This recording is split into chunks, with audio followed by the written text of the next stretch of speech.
आज हम कार्बोहाइड्रेट के दूसरा जो वर्गीकरण है उसके हम सेकंड जो इसका जो पार्ट है कार्बोहाइड्रेट के वर्गीकरण। जैसा कि कल मैंने आपको बताया था, कार्बोहाइड्रेट को रासायनिक विशेषताओं के आधार पर हमने 3 भागों में बांटा था, जैसे कि मोनोसेकेराइड, डाइसेकेराइड और पॉलीसेकेराइड। मोनोसेकेराइड हम पार्ट 1 में कर चुके हैं। आज मैं आपको डाइसेकेराइड्स के बारे में बताऊँगी। जैसा कि आप देख रहे हैं, डाइसेकेराइड्स जो शर्कराएँ होती हैं उनको भी हमने 3 भागों में बांटा है। सबसे पहले हम डाइसेकेराइड के अंतर्गत हम लेते हैं सबसे पहले सुक्रोज। 3 शर्कराएँ होती हैं, सुक्रोज, माल्टोज और लैक्टोज। सबसे पहले हम सुक्रोज के बारे में बात करेंगे। सुक्रोज क्या है? सुक्रोज इसे कि गन्ने की शुगर अथवा चुकंदर की शर्करा भी कहा जाता है। सुक्रोज का जो निर्माण है वो व्यापक स्तर पर गन्ने की रस तथा चुकंदर से किया जाता है। प्राप्ति साधन के आधार पर ही इसे चुकंदर या गन्ने की शर्करा कहते हैं। यह गन्ने में 10 से 12% तक और चुकंदर में 12 से 18% तक पाई जाती है। सुक्रोज सुक्रेज एंजाइम की उपस्थिति में टूटकर एक अणु ग्लूकोज और एक अणु फ्रैक्टोज का निर्माण करते हैं। जैसा कि मैंने आपको पहले भी बताया था, डाइसेकेराइड अर्थात 2 शर्कराएँ, यानी कि इसमें 2 कौन कौन से मोनोसेकेराइड्स हुए? ग्लूकोज और फ्रैक्टोज। सुक्रोज ये टूटकर किस में कन्वर्ट होते हैं? ग्लूकोज और फ्रैक्टोज में। सुक्रोज की अपनी भी एक विशेषताएं होती हैं, जैसे कि ये जल में घुलनशील होती है और यह दानेदार रूप में पाई जाती है।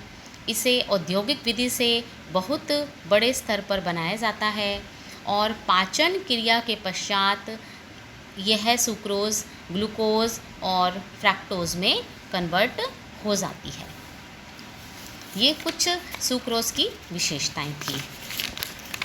अब हम इसका डाइसेकेराइड के अंतर्गत ही हम इसका दूसरा पार्ट करेंगे, माल्टोज। माल्टोज इसे माल्ट शुगर यानी कि जई शर्करा, माल्ट शुगर, जई शर्करा भी कहा जाता है। ये अंकुरित अनाजों में पाई जाती है। ये प्रकृति में स्वतंत्र रूप से विद्यमान नहीं रहता, बल्कि इसे स्टार्च पर हुए एंजाइम की क्रिया से बनाया जाता है। अनाजों को जब हम अंकुरित करते हैं तो अनाज के जो स्टार्च होते हैं, डायास्टेज एंजाइम की उपस्थिति में माल्टोज में परिवर्तित हो जाता है। पाचन क्रिया के दौरान भी हमारे द्वारा ग्रहण किया गया अनाज अमाइलेज एंजाइम के प्रभाव से पहले माल्टोज में परिवर्तित होता है। आंतरस के प्रभाव से माल्टेज एंजाइम की उपस्थिति में ही माल्टोज टूटकर ग्लूकोज के 2 अणु का निर्माण करता है। यानी कि डाइसेकेराइड में 2 कौन से अणु होते हैं? ग्लूकोज के अणु होते हैं।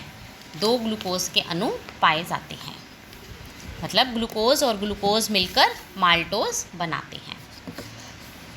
इसी क्रम में हम आगे चलते हैं और डाइसेकेराइड्स की जो तीसरी प्रक्रिया है वो है लैक्टोज।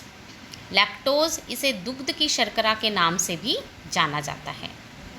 दूध में लैक्टोज शर्करा की मात्रा सबसे अधिक पाई जाती है। दूध में लैक्टोज शर्करा की मात्रा सबसे अधिक पाई जाती है। माँ के दूध में लैक्टोज की मात्रा गाय, भैंस या बकरी के दूध की अपेक्षा अधिक होती है। माँ के दूध में यह 6 से 7% तक होती है, जबकि गाय के दूध में यह 4 से 5% तक की पाई जाती है। लैक्टोज शर्करा, आपको और बता दें, लैक्टोज शर्करा वनस्पति जगत में नहीं पाया जाता। स्तन ग्रंथियों में लैक्टोज का निर्माण रक्त में उपस्थित ग्लूकोज के संश्लेषण के कारण होता है। लैक्टेज नामक एंजाइम की उपस्थिति में लैक्टोज का विच्छेदन हो जाता है और एक अणु ग्लूकोज का और एक अणु लैक्टोज का निर्माण होता है। यानी कि डाइसेकेराइड के अंतर्गत लैक्टोज में कौन कौन सी 2 शर्कराएँ हैं? ग्लूकोज और ग्लैक्टोज। यहाँ पर आपको ये बात हमेशा याद रखनी है कि डाइसेकेराइड माने 2 शर्कराएँ। तो जैसे ही आप सुक्रोज की बात करते हैं तो सुक्रोज का मतलब ग्लूकोज और फ्रैक्टोज, माल्टोज का मतलब ग्लूकोज प्लस ग्लूकोज और लैक्टोज का मतलब ग्लूकोज प्लस ग्लैक्टोज। ये तीनों चीज़ें आपको अच्छे से याद करनी हैं। इनका क्रम किसी भी प्रकार से नहीं बिगड़ना चाहिए। अब इसी क्रम में हम तीसरा जो इसका जो वर्गीकरण है वो पॉलीसेकेराइड्स। पॉलीसेकेराइड्स क्या हैं? पॉलीसेकेराइड्स बहुत ही जटिल कार्बोहाइड्रेट होती हैं। वनस्पति जगत स्टार्च प्राप्ति के मुख्य साधन हैं।